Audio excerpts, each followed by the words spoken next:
All right, guys. Hello. As always, welcome back to Kellen Real Estate. Thank you for all support, all subscribers. Greatly appreciate it.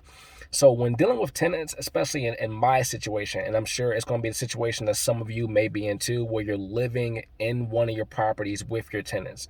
You're always going to have a tenant who always has an issue with this, always has an issue with that. And sometimes you have to be the mediator because the issue really could be between two other tenants not getting along. And people are taking their anger out on you. One of the biggest things you have to remember is that when the tenants get mad, you have to stay calm. You really have to remember, hey, you know what? I can't be reactive, and I can't act mad toward them when they're already acting mad toward me. You have to do the best that you can to de-escalate all the situations that come your way when being a landlord, especially when you can tell the other person who you're dealing with is being emotional. I've been a Section 8 landlord for 12 years, and sometimes, you could be dealing with people who come from rougher backgrounds than you do.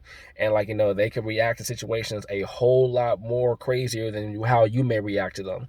So when they react crazy, especially, you really have to make sure you stay calm. You can't get to their level. You can't start raising your voice with them and stuff like that. You really have to talk them down.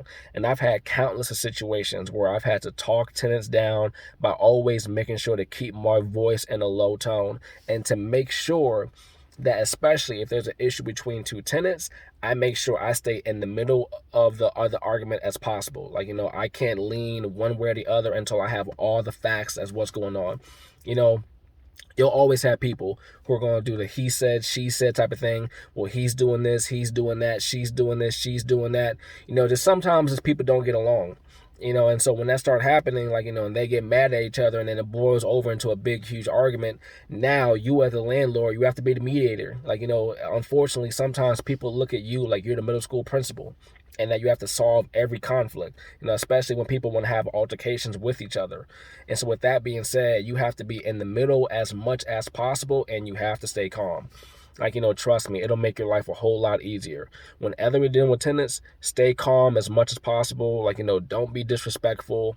It's just the way it is, So I've learned those lessons over the years. Just don't react emotionally. Think logically, stay calm, and everything typically works out better that way. And remember, you want to keep your end goal in mind. You don't want craziness around your properties or, coming involved into your personal life, especially if you're already living in the property. You don't want to get into a shouting match or a name calling contest with one of your tenants when you live across the hall from them. It's just not something that you want to do.